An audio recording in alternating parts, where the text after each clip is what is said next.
Muchísimas gracias. Gracias a todos los líderes de Iglesia Redimidos por tener la cortesía para conmigo y, como me gusta decir, privilegiarme con el honor de presentar la palabra de Dios. Realmente estos estudios, esta programación que ya la Iglesia Redimidos ha estado llevando a efecto por poquito más de 2 meses, ¿verdad? Con el hermano Geraldo, ahora estamos nosotros y continuamos cada martes a esta misma hora. Tenemos una cierta diferencia horaria, pero acá actualmente son las 7:36 en este lado del mundo. Así es que cuando se envíen los enlaces de promoción para el programa semanal, lo que tienen que hacer allí es pues chequear bien el horario que corresponde a sus lugares, sus países, porque ha habido cambio de hora en los Estados Unidos y entonces tenemos que hacer los ajustes. La semana pasada iniciamos un serial de temas relacionados con la preparación para la crisis final que ya tenemos encima. Ni siquiera podemos decir, hermanos y hermanas, que la crisis vendrá, sino que ya la tenemos y eventualmente se va a agravar porque los hombres irán de mal en peor y los tiempos también irán decreciendo, así como lo muestran los metales que van decreciendo en el sueño de Nabucodonosor allá en Daniel 2, ¿verdad? Desde el metal precioso oro hasta llegar a ser sencillamente un lodo allí mezclado con hierro. Eso implica la degradación de la humanidad, de la sociedad en sentido general, al punto de que en el Evangelio entonces se refiere, cuando el Hijo del Hombre venga, ¿hallará fe en la tierra? Parecería sencillamente que se ha diluido el concepto de lo que es el respeto a Dios y la obediencia a sus mandamientos. Pero siempre ha habido, habrá y hay un remanente que cumplirá con la comisión encargada en este mundo de la transmisión del mensaje y también eso está profetizado. De modo que estas programaciones de los martes no constituyen sermones o predicaciones en sí mismos, sino que es una sala virtual de estudio más que realmente un sermón, porque tenemos sermones en otros momentos y en otras programaciones, en otros canales. Aquí entonces venimos a la sala de estudio virtual.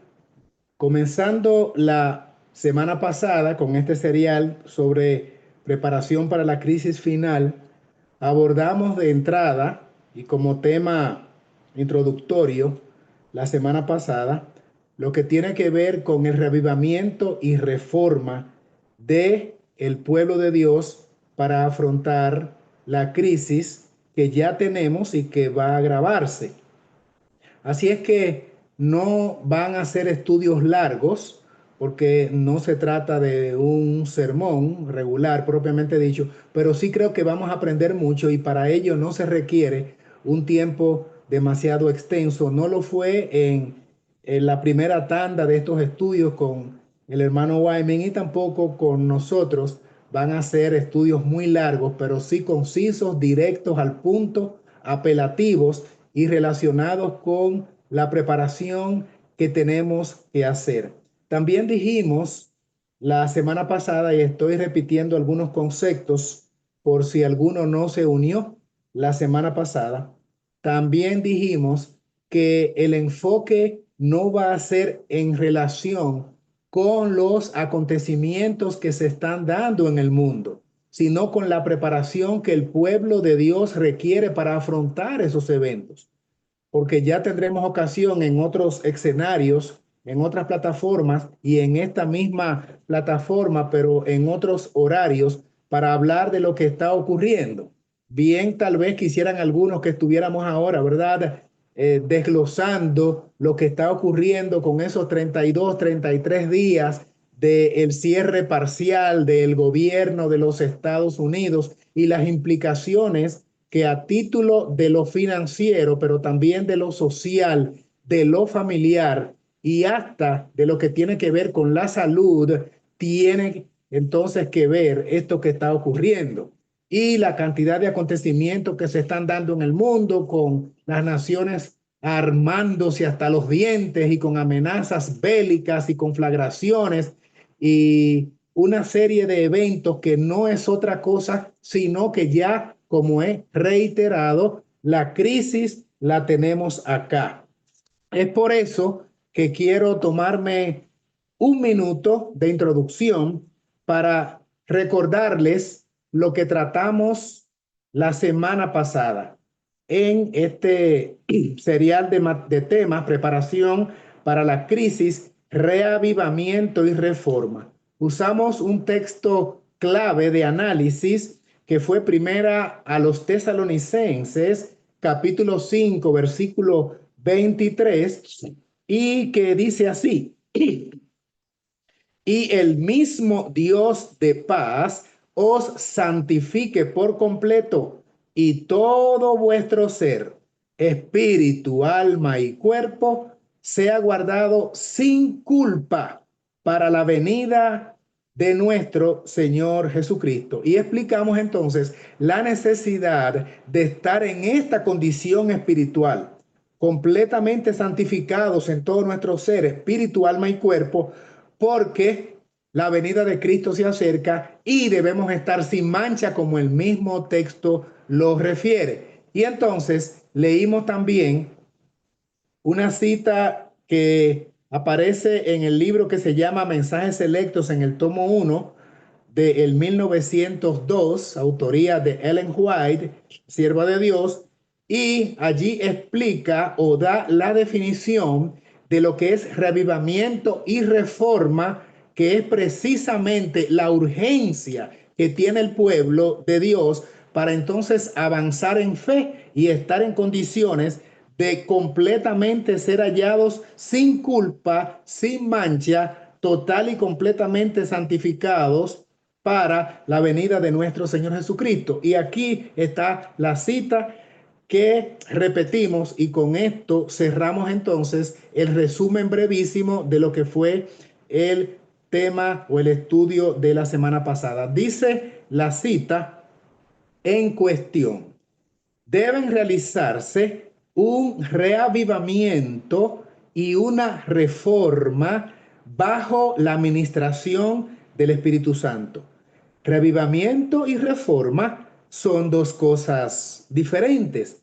Reavivamiento significa una renovación de la vida espiritual, una vivificación de las facultades de la mente y del corazón, una resurrección espiritual. Ahora la definición de reforma en la misma cita. Reforma significa una reorganización, un cambio en las ideas, teorías y hábitos y prácticas. La reforma no producirá los buenos frutos de justicia a menos que esté relacionada con el reavivamiento del espíritu.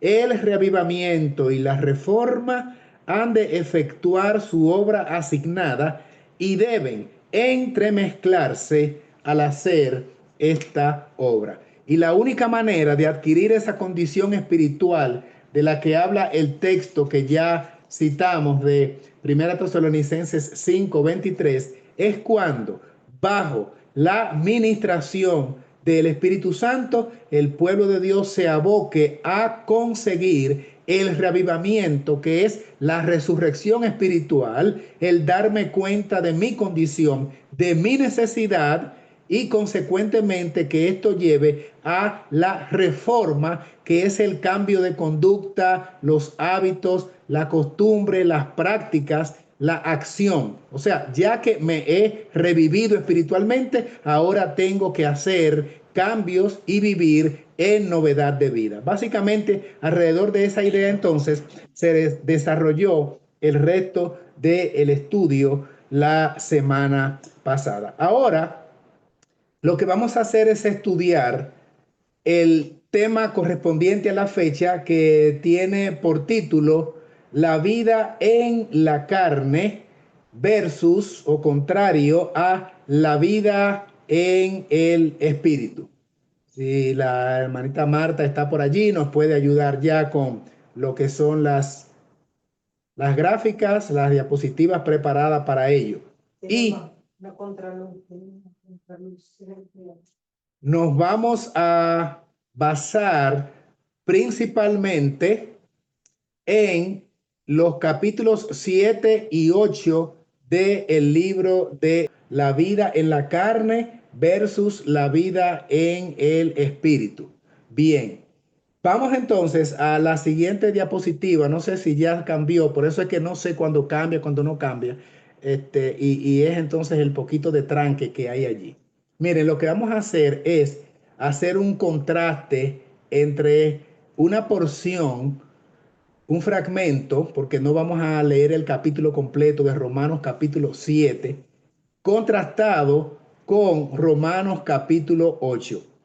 Como vemos al inicio de el capítulo, se está hablando de justamente como es el título, el contraste entre la vida en la carne y la vida en el espíritu. Saben ustedes, hermanos amados, que desde hace un tiempo está surgiendo una enseñanza producto de los escolásticos, los scholars, los eruditos de la iglesia adventista en el sentido de una reorganización doctrinaria, una transformación en cuanto a todo lo que son los principios que una vez conocimos. Y más adelante en uno de estos estudios vamos justamente a mirar cómo necesitamos también revivamiento y reforma en el asunto de la doctrina, el evangelio puro, la pureza de la enseñanza escritural inspirada. Sin embargo, está siendo atacado terriblemente lo que es la enseñanza primero apostólica, porque la matriz surge precisamente de Cristo como fundamento primario de todo lo que está en las escrituras, ¿verdad? El fundamento de los apóstoles y profetas, como dice el libro de Efesios, el fundamento de los apóstoles y profetas siendo la principal piedra del ángulo, Jesucristo mismo.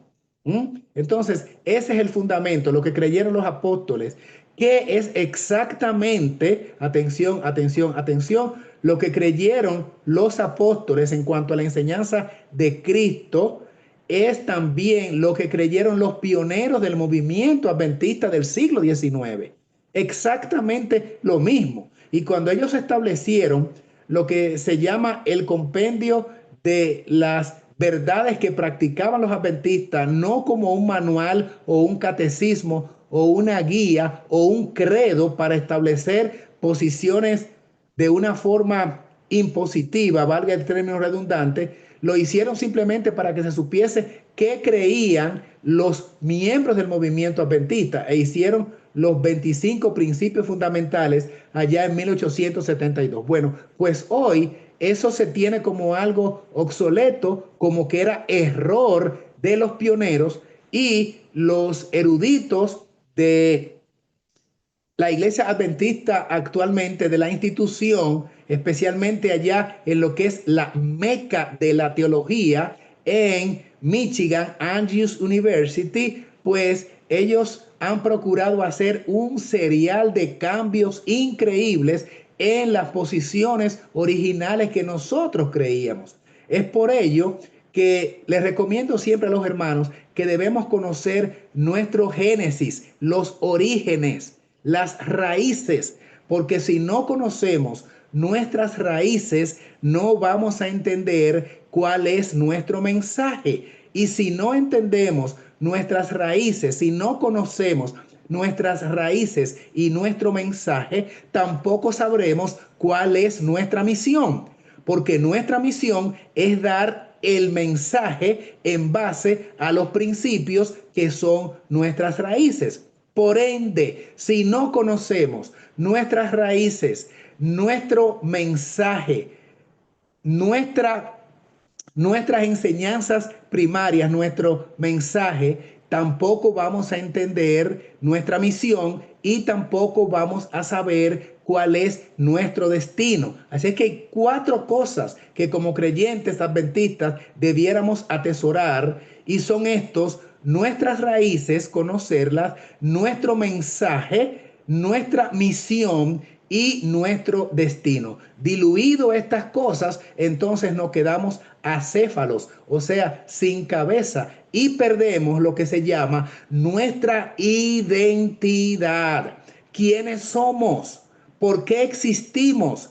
¿De dónde venimos? ¿Qué hacemos? ¿Qué debemos precisamente enseñar y a dónde nos dirigimos? Eso se llama sencillamente ser un movimiento sin sentido, una iglesia más sin identidad. Y eso es precisamente lo que la profecía había dicho que ocurriría en Mensajes Selectos tomo 1, que se cambiaría nuestra religión en muchísimas áreas, en muchísimos aspectos. Claro, el que entra a la institución adventista recientemente, pues sencillamente no percibe lo que éramos antes, porque no puede hacer el contraste, no puede hacer el cruce en cuanto a lo que creíamos, éramos y lo que hoy creemos y hoy somos, porque no conoce nuestras raíces, no conoce nuestro mensaje ni la misión y está perdido en cuanto al destino porque no hay identidad.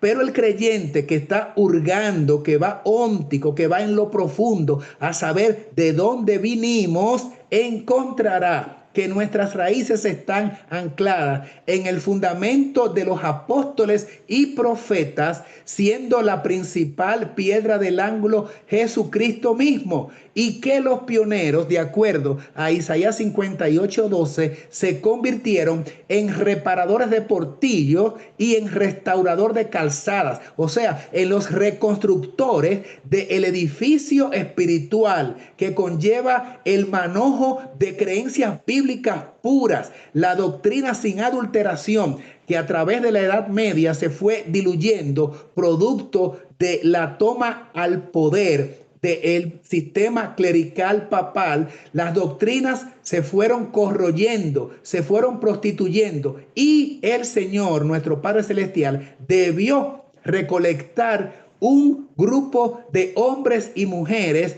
debió inspirar un grupo de hombres y mujeres y de alguna forma compactarlo, y ese fue el movimiento adventista, para que rescataran esas verdades que habían sido perdidas. Ahí está el asunto de la justificación por la fe. Allí está lo que es el Santo Sábado. Allí está lo que era la reforma pro salud. Allí está lo que era Cristo como verdadero Hijo de Dios. Allí estaba la personalidad de Dios, el Padre y su Hijo. Allí estaba la enseñanza del principio de la omnipresencia de Cristo a través de su Espíritu. Todo eso que había sido contaminado por Roma a través de los siglos, desde que comenzó ese fatídico concilio de Nicea en el siglo IV, pues se fue perdiendo lo que eran los principios básicos y debió restaurarse. ¿A quién llama el Señor? Al movimiento adventista. Ya sabemos todo lo que ocurrió con Miller predicando desde 1831 hasta entonces compactarse, encontrar la enseñanza bíblica doctrinaria de los 2300 días, vino la interpretación de la fecha de manera correcta, pero más no del evento, lo que fue la gran decepción, el chasco, lo que ocurrió después y cómo fue entonces creciendo el movimiento después de que cantidad de los que se unieron primariamente dejaron el movimiento adventista, pero el Señor los solidifica con el remanente que queda hasta, bueno, ahí está la historia, convertirse 1861, 1863, el nombre Iglesia Adventista del Séptimo Día, y entonces ya la primera conferencia general, la organización de los campos y también la misión internacional hasta lo que ha llegado a ser hoy. Pero tristemente ese movimiento puro, como hemos dicho, también ha caído en la desgracia de ser absorbido por las doctrinas fatídicas, terribles, horripilantes, herejías de todos los niveles en la que ha caído hoy el movimiento, hoy Iglesia Adventista del Séptimo Día, porque ha pactado con Roma y sencillamente hoy es una institución sin identidad, al punto de que se niega al mismo Señor Jesucristo y además de ello, lo que es la justificación por la fe y la obra de Cristo en el santuario que nos habilita, nos capacita para vivir sin pecar y para tener victoria sobre el pecado, eso ya tristemente no se enseña más. Precisamente la meca de la teología adventista allá en Andrews University es precisamente quien vamos a decir, ha provocado y ha proliferado en todo el mundo la enseñanza. Y viene también en los folletos de la escuela sabática que se estudian cada trimestre, 4 veces al año, un folleto diferente. Ahí se cuela a cada rato, no solamente el tema de que nosotros no tenemos un intercesor porque tiran por tierra el santuario, sino sencillamente una obra de juicio, sino otras herejías tan terribles como que Cristo no vino en la naturaleza de Adán después de pecar, sino prelaxaria, que quiere decir antes de la caída. Cristo tenía o vino, dicen ellos, enseñan ellos, la naturaleza perfecta de Adán cuando salió fresquito de las manos de Dios. Sin embargo, la Biblia enseña en todas sus páginas donde podamos tocar este tema o donde se encuentra esta doctrina, además de los 70 años de ministerio de la hermana White, que Cristo tomó la naturaleza caída del hombre para mostrarnos y enseñarnos que real y efectivamente se puede vencer el pecado en nuestra naturaleza humana, obviamente con el aval, con el soporte, con la ayuda de Cristo por su Espíritu morando en nosotros. Pero dicen que vamos a estar pecando. Esa es la enseñanza moderna de la teología reformada de los eruditos de hoy. Y eso viene desde los altos centros de estudios teológicos donde los pastores consiguen licenciatura, consiguen maestría, consiguen doctorados, aprenden bastante de lo que es la gramática hebrea, griego, dependiendo el área en la cual se quieran especializar, y esas personas entonces son egresados, salen de esos centros académicos como eruditos, como scholar, como grandes conocedores del conocimiento de la ciencia de Dios, que es la teología. ¿Y qué hacen entonces? Pues escriben libros, hacen matutinas, escriben los folletos y son los que dirigen todo lo que es la documentación literaria, toda la enseñanza, todas las transformaciones administrativas y de credo alrededor del mundo, los que patrocinan y están encabezando los concilios, las asambleas, las reuniones generales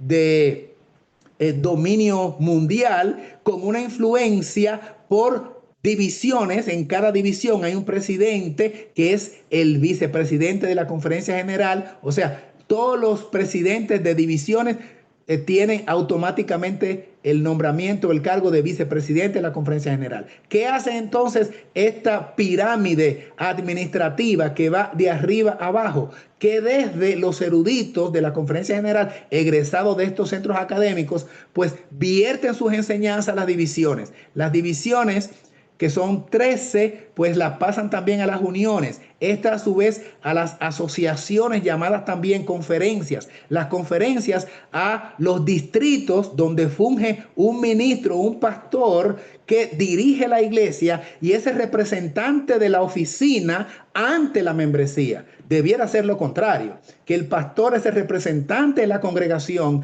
ante las oficinas, porque es el representante de la congregación. No es así. Este hombre recoge todo lo que es las disposiciones, no solamente administrativas, sino hasta bíblicas inclusive, para vertirlas a la iglesia como normativa obligatoria, porque entonces hay que cumplir y se llevan de lo que es el manual de iglesia, que se establece como un credo, como un dogma establecido, como un, vamos a decir, catecismo, aunque se le llama manual, para regirse por ello. El que no esté de acuerdo con eso, el mismo catecismo, el mismo manual establece el mecanismo de desglose, de separación o desfraternización, porque la persona no encaja con el liderazgo o porque se está oponiendo a las doctrinas establecidas por el sistema. Así funcionan las cosas allá adentro. Por eso hay tanta escasez en cuanto a solidez espiritual. Por eso las iglesias se están muriendo, porque han sacado a Cristo como el consolador, dice una cita de la hermana White. Y esto así, hermanos queridos, ha traído, por supuesto, una serie de espíritu decadente, y en lugar de la verdad pura establecida por los apóstoles, se ha sustituido entonces el criterio de la filosofía humana, libros de una nueva orientación, posturas establecidas por la filosofía del hombre, un gran acercamiento en el sistema ecuménico, una fusión con el catolicismo, nuestros centros académicos llenos de doctores también protestantes que vienen a traer su teología. Ha habido una amalgama, ha habido allí una confusión, y a la confusión se llega precisamente cuando usted se alía con Babilonia, porque Babilonia quiere decir confusión. Por esa razón es que es necesario volver a levantar los portillos que se han caído, a restaurar las murallas que están totalmente averiadas, invadidas con posturas de el catolicismo y del protestantismo, con un calvinismo que eran posiciones antibíblicas, y por lo tanto hoy la hermandad se alimenta con una hojita diaria de un folleto de escuela sabática, y luego entonces con un sermón amarillento, light, no sustancioso, cada semana, y ya ese es el cristianismo. Pero vengan todos, pueden llegar todos a la iglesia y aquí todos son bienvenidos. Como no hay un sistema donde se establece la pureza del evangelio, entonces se hace muy popular, y en una campaña pública la gente viene por montones, porque no hay mayor diferencia entre la vida que lleva la persona ahí afuera, ven como sea, y si detrás, ¿cómo es que dice el corito? No importa de dónde tú vengas, si detrás del Calvario estás, dame la mano y mi hermano será. Somos hermanos en Cristo, somos verdaderamente la misma familia, aunque tú vistas como quieras, aunque te pongas todas las prendas del mundo, aunque tú quieras comer como sea, aunque no se enfaticen que Cristo viene, porque de acuerdo a ellos hay que espiritualmente sí estar preparado por si uno se muere, o eventualmente cuando un día venga Cristo, pero desde el punto de vista de tu integración a la sociedad, debes prepararte como si Cristo no viniera nunca. ¿Ah? Así es que ve a la escuela, vive en la ciudad, proyéctate para crecer como ser humano, tú y tu familia. Pues educa a tus niños con el conocimiento científico actualizado y tecnológico, para que no seas un fuera de grupo, para que no le hagan bullying a tus niños. Así es que tienes que ponerlo en un nivel acorde con la sociedad, y por supuesto vive en una ciudad donde puedas prosperar y proyectarte, y hasta puede ser un mecanismo de aprovechar para tú dar el evangelio. Con esa mentalidad desviada entonces, y con una doctrina corrompida, sin Cristo morando en el corazón, y teniendo un Dios diferente al Dios de la Biblia, un Cristo diferente al Hijo de Dios que murió en la cruz por nosotros y que es omnipresente por su Espíritu, pueden ustedes entonces imaginar ¿Qué categoría de institución religiosa es la que hoy tenemos? Muy popular, claro que sí, porque está aliada con el mundo, conocida por los gobiernos, proyectada en los medios sociales, en radio y en televisión, y van al pueblo a hacer una gran obra, pero carece de la eficacia de la sustancia porque Ichabod, la presencia de Dios, se ha alejado de allí. Por esa razón, entonces, es que se está enseñando, por ejemplo, que nosotros seguiremos pecando hasta que Cristo se aparezca en las nubes del cielo y entonces, ¡zas!, de pronto, como un milagro, los que hayamos siempre mantenido nuestra membresía y nuestra feligresía allí, guardando el sábado, entonces de pronto, porque se menciona hasta el texto de un abrir y cerrar de ojos, ahí seremos transformados. ¿Y qué milagro ocurre? De ahora en adelante me convierto en un santo. Ah, pero que yo no fui santo ayer, antes de ayer, yo comía como sea, viví una vida pecaminosa y a cada rato estaba sube y baja en mi vida espiritual. No importa, tú nunca abandonaste el barco, por lo tanto, Cristo te transforma en su venida y a gozar de la gloria y de la vida eterna. Hermanos, eso es un evangelio light. Eso es una mentira doctrinaria que tiene sus raíces en la mentalidad diabólica que comenzó la crisis en el cielo. Esa es precisamente la profanación del mensaje nítido y limpio que establecen las escrituras. Por esa razón, es bueno entonces que dediquemos estos pocos minutos a estudiar someramente allí sin demasiada profundidad, porque los versículos son tan claros y Pablo y la pluma que lo condujo, que fue el mismo Espíritu de Cristo, está tan específicamente denotado allí lo que quiere decir que no habrá mucha necesidad de explicaciones ulteriores. Romanos capítulo 7, y del capítulo 7 leemos el versículo 6 que dice: en cambio ahora, al morir a los que no tenía cautivos, quedamos libres de la ley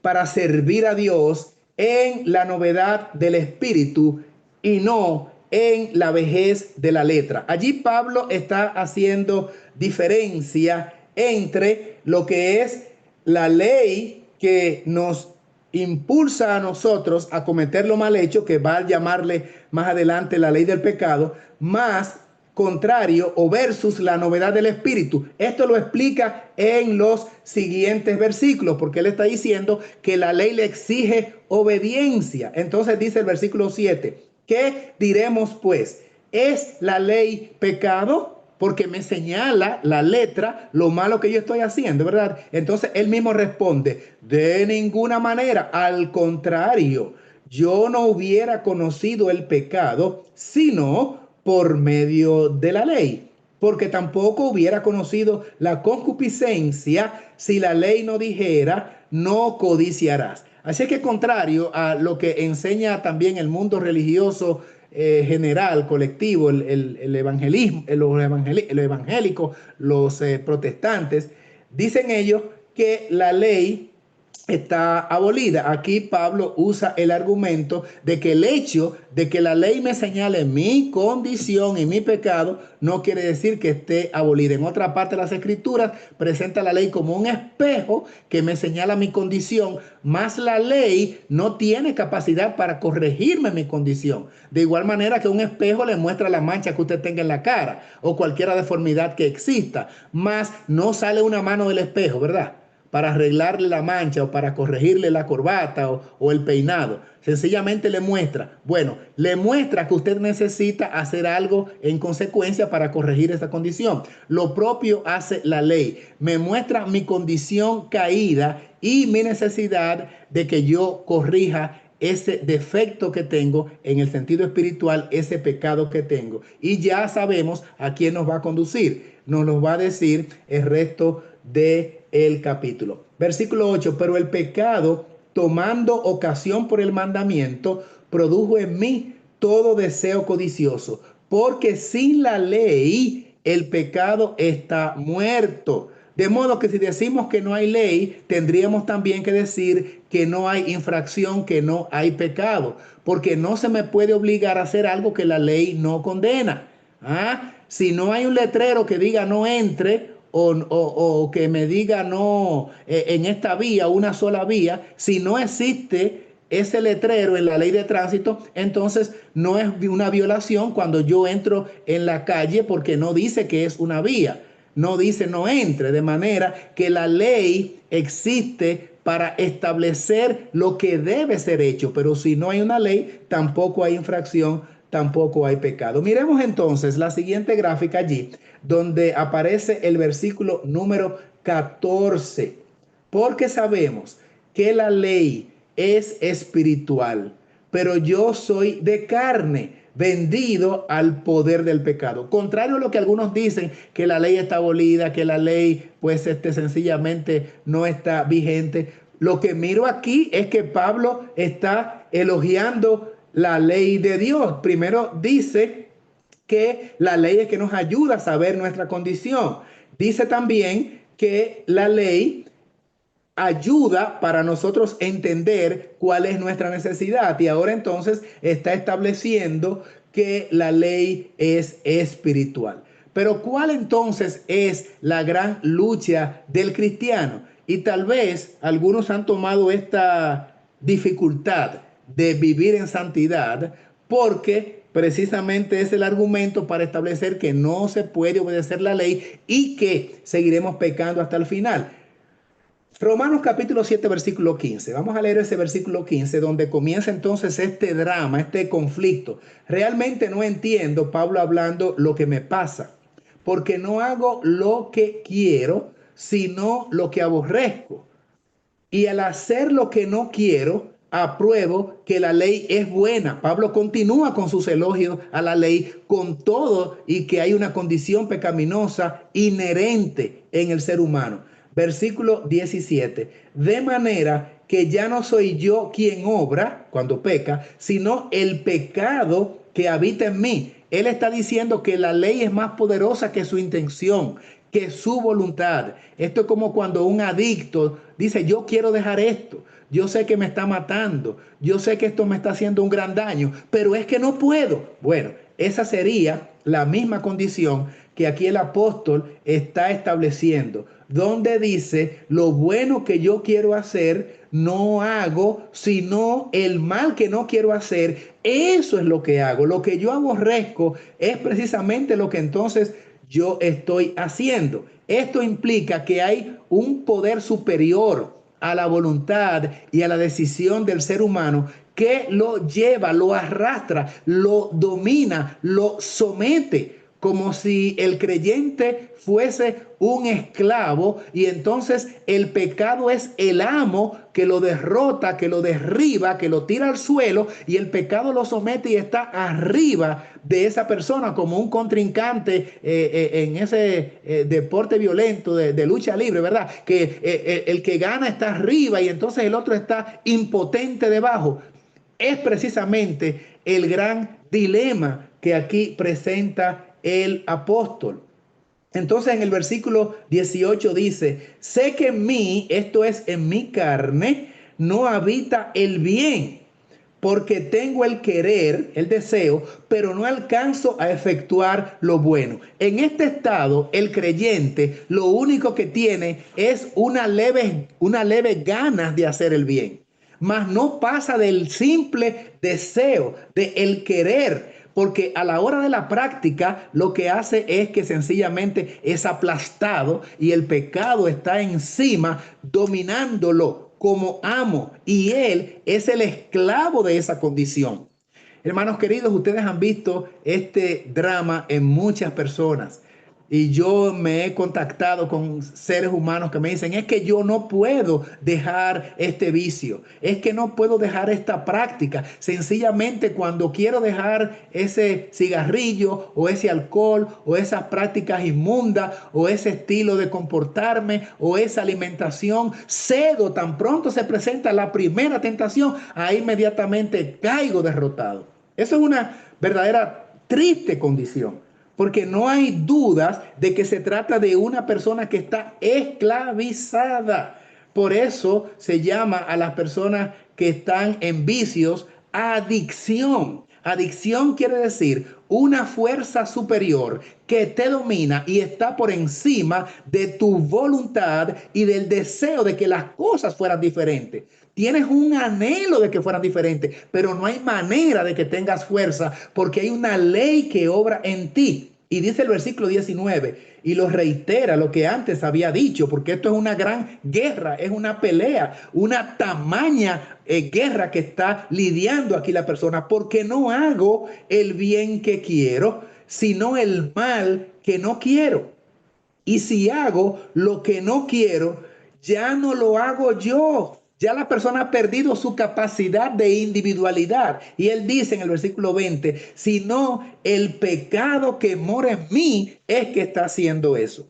Me llega a la memoria la ocasión cuando el apóstol Pedro, Cristo le estaba diciendo que debía cumplir su ministerio y que en la misión asignada por su padre estaba que debía ser muerto en manos de pecadores y que sería crucificado, aunque al tercer día sería resucitado. Después que minutos antes, momentos justo antes, Pedro había confesado que Cristo era el Hijo del Dios Altísimo, recibiendo el elogio de parte del Señor Jesús, quien le dijo, bienaventurado, dichoso eres Pedro. Fue una felicitación, obviamente, porque esto no te lo ha revelado carne y sangre, sino mi Padre te ha dado esa noción, ese conocimiento de esa verdad tan rotunda, tan contundente, tan real, tan vívida, tan espiritual, porque has confesado que Cristo es el Hijo del Dios viviente. A rato, hermanos, cuando Cristo entonces dice que debe pasar por la condición de ser hecho muerto y ser crucificado, el mismo Pedro que recibe los elogios de Cristo diciendo, bienaventurado eres Pedro,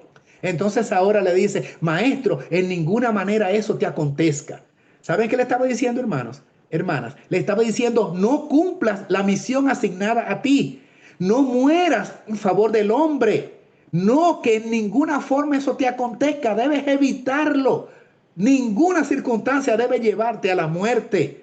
Pero resulta que la muerte de Cristo era la salvación no solamente de Pedro, sino para toda la humanidad. En ese momento entonces Pedro no entendió. ¿Y cuál fue la refutación de Cristo para con Pedro? Le dijo, apártate de mí, Satanás, porque no entiendes las cosas que son de Dios, sino las que son de la carne, las que son del hombre. Es interesante que el deseado de todas las gentes, comentando esta escena, dice que el reproche que Cristo le dio a Pedro fue dirigido esencialmente al diablo que había tomado la mente y la voz de Pedro para que diera esa declaración. ¿Qué les parece? Por eso conecto esto que está diciendo allí. Dice el apóstol Pablo en el capítulo 7, versículo 20, lo que yo hago no es que yo que lo estoy haciendo, sino es el pecado que mora en mí. Un pecado que te está dominando y tú eres un esclavo, eres un siervo de ese pecado que el diablo te ha impuesto, de manera que tú estás postrado en el suelo, tienes una leve intención de que no sea así, o a lo mejor un buen deseo y mucha necesidad de que sea diferente, mas tú no puedes porque eres un esclavo de la ley del pecado, como se llama. Miren ahora la siguiente gráfica y seguimos aquí con el contraste en el versículo 21. Seguimos en Romanos 7. Dice, así encuentro esta ley. Atención, ahora a esta capacidad que tiene el pecado para dominarme, se le llama aquí en este texto ley. Aunque quiero hacer el bien, el mal está en mí, porque en mi interior, verso 22, me deleito en la ley de Dios, pero veo en mis miembros otra ley. Esta es otra ley que no es la ley de Dios, la que te demanda obediencia. No, esta es una ley que Pablo le llama la ley del pecado. Dice, en mi interior me deleito en la ley de Dios, ¿verdad? Pero veo en mis miembros, en mi carne, otra ley que lucha contra la ley de mi mente que el Espíritu quiere implantar y me somete a la ley de él, ¿cómo le llama? A la ley del pecado que está en mis miembros. Así es que la Biblia enseña que aparte de la ley de Dios, hay otra ley que actúa en el individuo no regenerado y se le llama en Romanos capítulo 7 la ley del pecado, otra ley que no es la ley espiritual. Y entonces, cuando esta ley es la que está dominando, la que predomina es la inclinación de la ley carnal, la ley del pecado. ¿Cuál es la condición de la persona, del creyente, del cristiano en semejante estado? Respuesta allí en rojo en el versículo 24, la tal persona, el tal creyente, el tal miembro de iglesia es un miserable. Y lo exclama Pablo, miserable de mí, ¿quién me librará de este cuerpo de muerte? ¿Por qué de muerte? Porque la paga del pecado es ¿qué cosa? Muerte. Y si la ley del pecado me está permanentemente obligando a ser contrario a la voluntad de Dios, entonces yo soy un miserable. Sencillamente yo soy un miserable esclavo y soy un siervo sometido a la ley que yo no quiero. Hermanos queridos, aquí establecemos entonces lo siguiente. La vida del creyente, cuando está sometido a la ley del pecado, es una vida amarillenta, decadente, miserable, sin importar su rango, sin importar sus dones que pueda tener, sin importar el prestigio social que pueda él tener y cómo lo considere la sociedad, sin importar su abolengo o su apellido o de dónde proceda o de la familia famosa a la que pertenezca, sin importar su condición económica, financiera, puede ser un multimillonario, un empresario exitoso, sin importar su condición física y cuán buen mozo sea ese caballero y cuán apuesto y cuán bonita y hermosa sea esa mujer, y sin importar su condición académica o su grado de intelectualidad, no importa, a los fines espirituales es un miserable. Y esa es la condición que tiene que evitar el remanente. Esa es la situación que tiene que evitar un creyente, porque siendo un miembro bautizado, puedes tú y puedo ser yo un miserable. Alguien que exclame, ¿quién me puede librar de este cuerpo de muerte? Soy un inservible. La respuesta, sin embargo, en el versículo 25, Pablo grafica inmediatamente la intervención de alguien que puede lidiar con esta nuestra condición. Gracias doy a Dios por nuestro Señor Jesucristo. Gracias, Padre, porque está allí su amado Hijo, Señor Jesucristo. Gracias, Padre, porque hay una salida, hay una agencia que me permite dejar mi condición miserable de ser un siervo, de ser un esclavo con un pecado que está por encima de mi voluntad. Ay, yo quisiera no hacerlo, pero no puedo, no tengo fuerza de voluntad. Y aquí estoy arrastrado en el fango, en la posilga del pecado, como si fuera un animal irracional, porque no puedo cumplir tu voluntad. Más doy gracias a Dios por nuestro Señor Jesucristo. Así, dejado a mí mismo, aunque con la mente sirvo a la ley de Dios, pero con la carne a la ley del pecado, a menos que no llegue la intervención de nuestro Señor Jesucristo. Pasemos rápidamente entonces los últimos minutos a considerar lo que trata el contraste en Romanos capítulo 8, porque estamos contrastando, estamos poniendo la ley de vida en la carne o la vida en la carne versus o contra la vida en el espíritu. Romanos 8, esto es lo que nos dice la porción bíblica inspirada. Citamos verso 1 de Romanos 8. Ahora, pues, ninguna condenación hay para los que están en Cristo Jesús. Es que Cristo llegó en el último versículo que leímos. Gracias doy al Padre por Jesucristo. ¿Qué ocurre ahora cuando Cristo llega? Que ninguna condenación hay para los que están en Cristo Jesús. Recuerden que los que estaban en la carne sí tenían condenación. Recuerden que había el peso de la ley cayendo sobre esa persona violador de los mandamientos, y había una ley del pecado haciendo con el creyente pues todo lo que quería, haciendo añicos con ese creyente. Ahora no hay condenación, pero ¿para quién? Para los que están en Cristo Jesús. ¿Quiénes? Los que no andan según la carne, sino según el Espíritu. Porque mediante Cristo Jesús, la ley del Espíritu que da vida. ¿Cuál es esa ley del Espíritu que da vida? La fortaleza del empoderamiento de Cristo que me permite vivir en obediencia a sus mandamientos. Y ahora me ha librado de la ley del pecado y de la muerte.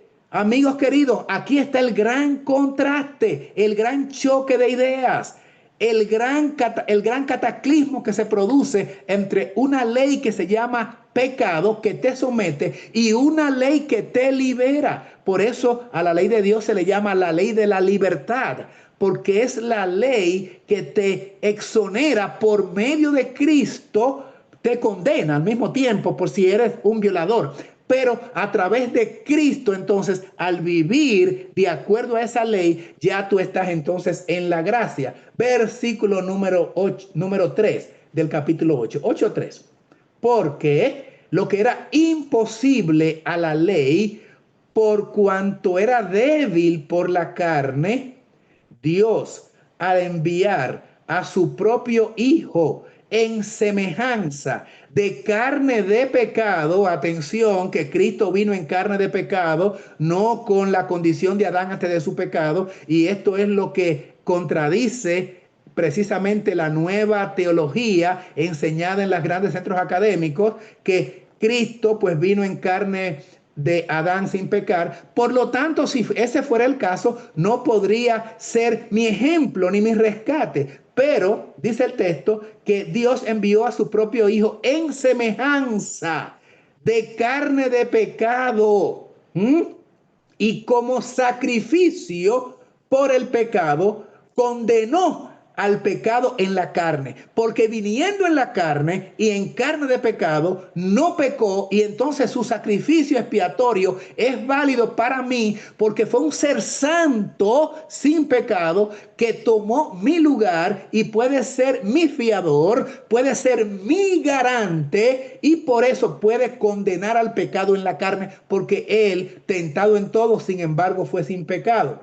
¿Para qué? La justicia que quiere la ley, que demanda, por supuesto, sentencia, se cumpla en nosotros, que no andamos conforme a la carne, sino conforme al Espíritu.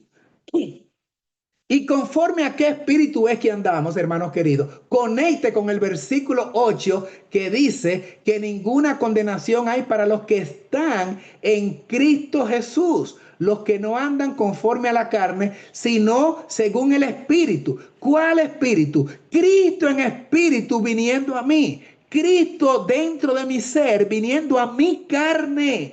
Cristo viniendo a morar en mí, porque el Espíritu Santo mora en aquellos que permiten que Cristo haga morada. Somos templo, morada del Espíritu Santo si le aceptamos a Él, para que la ley del pecado no tenga efecto en nosotros. Por eso dice, para que la justicia que quiere la ley se cumpla en nosotros, que ya no andamos conforme a la carne, sino conforme a Cristo, conforme al Espíritu, porque Cristo ha venido en mí. Versículo 5. Porque los que viven según la carne piensan en los deseos de la carne, pero los que viven según el Espíritu piensan en los deseos del Espíritu. Aquí está precisamente el hombre carnal y el hombre espiritual, porque el hombre espiritual tiene la mente de Cristo,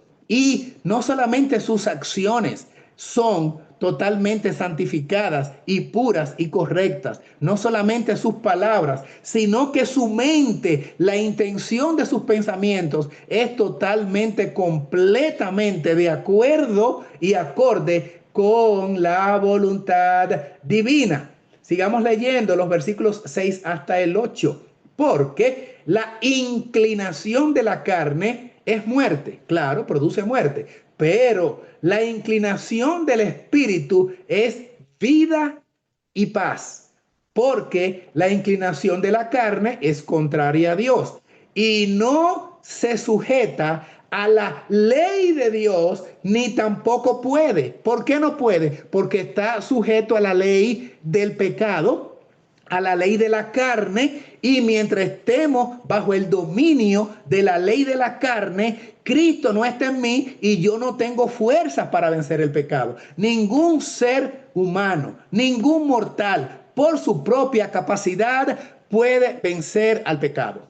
Lo ratificamos, hermanos, porque esto es un concepto bíblico. La única forma que usted y yo podemos salir avante y victorioso en la lucha titánica contra el diablo y sus huestes, dominios de seres espirituales en los aires, es teniendo toda la cobertura de la coraza de Dios, toda la armadura de Dios, que cuando usted la analiza en Efesios 6, desde el calzado del evangelio, toda la coraza que le cubre, hasta el cinturón de la verdad, hasta el escudo de la fe, hasta el yelmo de la salvación, todos son símbolos de Cristo. El creyente, para vencer, tiene que estar forrado de Cristo, para usar el término, forrado. Debemos ser posesión de Él para que Cristo more en nosotros. Por eso dice aquí el versículo 8, así que los que viven según la carne no pueden agradar a Dios. Lo que hemos dicho, usted y yo no podemos por nuestra propia fuerza vencer a un ser celestial que vino, como me gusta decir a veces a mí, hablando de Lucifer, graduado en la Universidad del Cielo, que estuvo en el trono de Dios, que era el más poderoso de todos los ángeles, y que con toda esa malicia y poder o toda esa sabiduría ahora la usa para el mal, no solamente él, sino una tercera parte de los ángeles. Y dice que nuestra lucha no es contra carne y sangre, sino contra principados, contra potestades, contra agencias espirituales en los aires. Quiere decir, agencias más poderosas que tú y que yo. Ve por qué entonces estamos sometidos. Ve entonces por qué no podemos vencer la ley de la carne que nos tiene como esclavos y como siervos y que nos somete, porque es el diablo que nos está sometiendo, como Cristo le dijo, apártate de mí, Satanás, a Pedro. Era que en ese momento estaba poseído y tomado. Hermanos queridos, toda persona que está en pecado está en la línea de espiritismo, porque la religión del diablo es el espiritismo, aquel que dijo, haz lo malo y te va a ir bien. Eso fue lo que le dijo el diablo a Eva. No, desobedece, no es como dijo Dios, mentira de Dios. Desobedece, come del árbol que te va a ir bien. También te va a ir que vas a entrar en una dimensión de conocimiento superior, en una esfera de sabiduría semejante a Dios. Vas a ser tan sabio como Dios, conociendo el bien y el mal, semejante a Dios. Vas a ser como Dios y además de eso no vas a morir. Están entendiendo las estratagemas diabólicas. La engañó de una forma tal que también ella transmitió ese engaño sutil a Adán, quien obviamente sabía lo que estaba ocurriendo, pero fue seducido por la influencia de una pecadora que ya había entregado el dominio de su voluntad al diablo. Eso es lo terrible que hace el pecado, que el pecado te arrastra y tú dices, no lo voy a hacer más, pero allí lo estás haciendo. Me voy a apartar de esto, pero en la primera ocasión que hay una tentación, ahí estás arrastrado por el diablo y el diablo riéndose de ti. Ay, hermanos queridos, la inclinación de la carne es muerte, así es que los que viven según la carne no pueden agradar a Dios, dice. Entonces, la siguiente diapositiva, y con esta podríamos estar arribando ya a la parte final, pero vosotros, ustedes, no viven según la carne, sino según el Espíritu. Si es, en caso, ¿verdad? Que sea así, si es que el Espíritu de Dios habita en ustedes, en vosotros. Y el que no tiene el Espíritu de Cristo, no es de él, no es de Cristo. Porque el Espíritu de Dios es el Espíritu de Cristo. Recuerden que dice Isaías 61, Cristo, una profecía mesiánica, el Espíritu de Jehová está sobre mí. Y luego en Lucas capítulo 4, cuando Cristo se le da el rollo en la sinagoga para leer y ve allí la profecía, que es la que lee de Isaías 61, dice, el Espíritu del Señor está sobre mí. El Espíritu que está en Cristo es el Espíritu de su Padre. ¿Y cuál es el Espíritu entonces que nosotros recibimos de Cristo? El mismo Espíritu del Padre que estaba en Cristo. Y porque sois hijos, Gálatas 4:6, Dios envió a nuestros corazones, ¿qué cosa? ¿El Espíritu de quién? El Espíritu de su Hijo, el cual clama, Abba, Padre. Hermanos queridos, y con el Espíritu de Cristo, que es el Espíritu de Dios morando en nosotros, es la única forma de que nosotros podemos salir airosos, no vivir en la carne, sino vivir en el Espíritu. En cambio, si Cristo está en ustedes, nuestro cuerpo está muerto a causa del pecado, pero vuestro espíritu vive a causa de la justicia.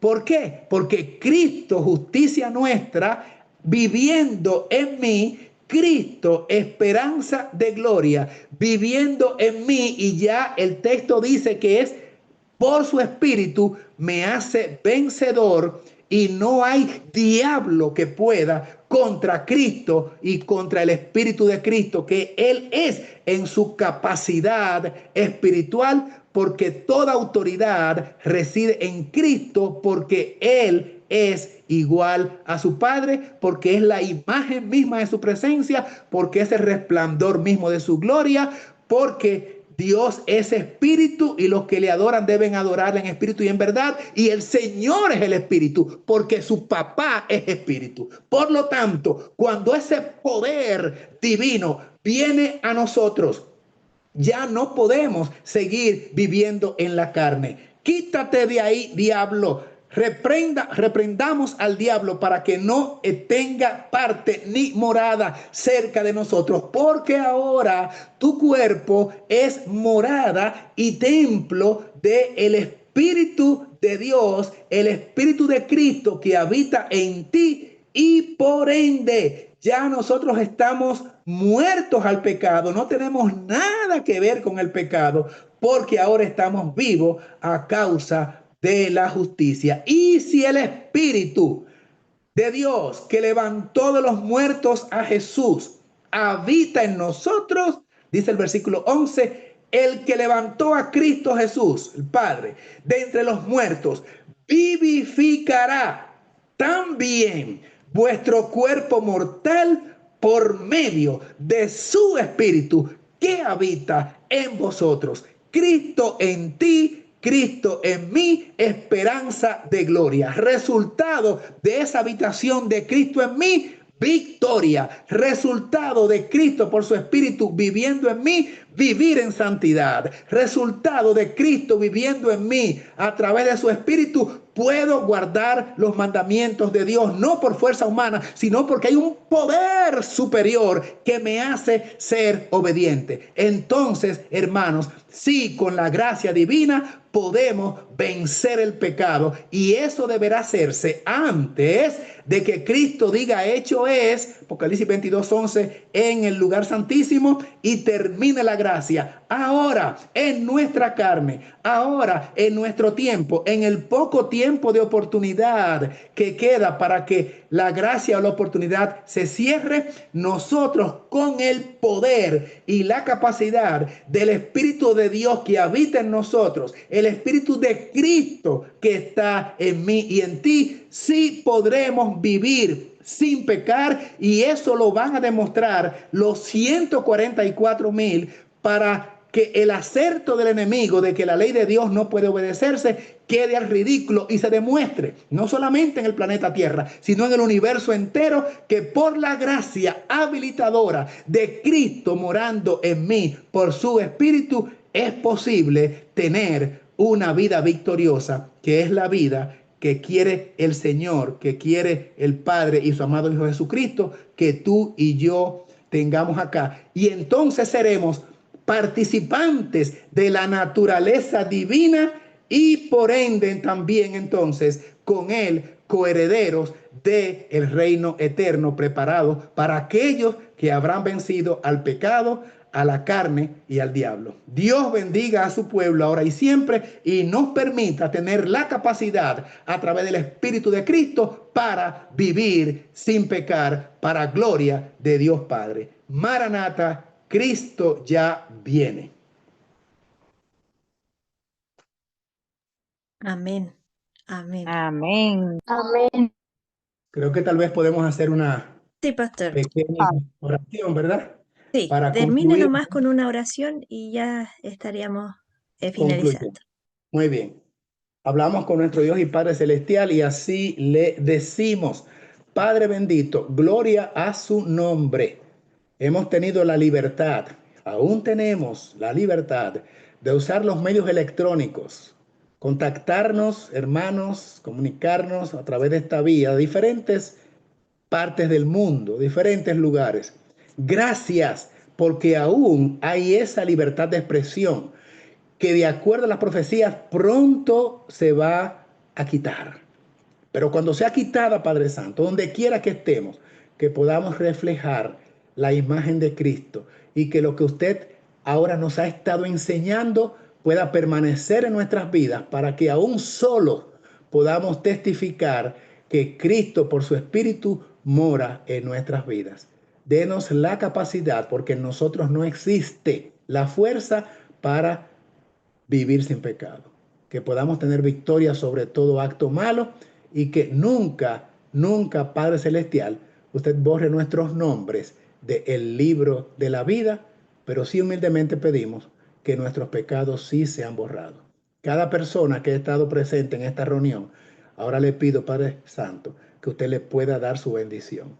Cada persona que pueda escuchar este mensaje más adelante, tal vez por alguna de las vías tecnológicas, alguna de las plataformas, de manera diferida, que también su gracia le alcance, que entendamos que podemos con su ayuda y con su poder vivir como un 144,000 sin pecar, sin mancha, sin agraviar su nombre, sin mancillar el mensaje del Evangelio, viviendo en santidad, aún en pensamiento, sin pecar, porque el remanente final preferirá morir antes que pecar. Y así lo dice su palabra, prefirieron morir antes que pecar, no amaron sus vidas ni aún ante la muerte. Así es que, si usted quiere, Señor, ayúdenos a ser uno de ellos y que en todo momento y circunstancia podamos reflejar que Cristo de verdad, por testimonio lo podamos demostrar que Cristo de verdad vive en nosotros. Cristo por su Espíritu, esperanza de gloria para victoria. Esta petición con acción de gracias y alabanza la formulamos conforme a su voluntad en el precioso, glorioso y poderoso nombre de Jesús, que quita el pecado del mundo. En ese nombre poderoso oramos. Amén, Señor.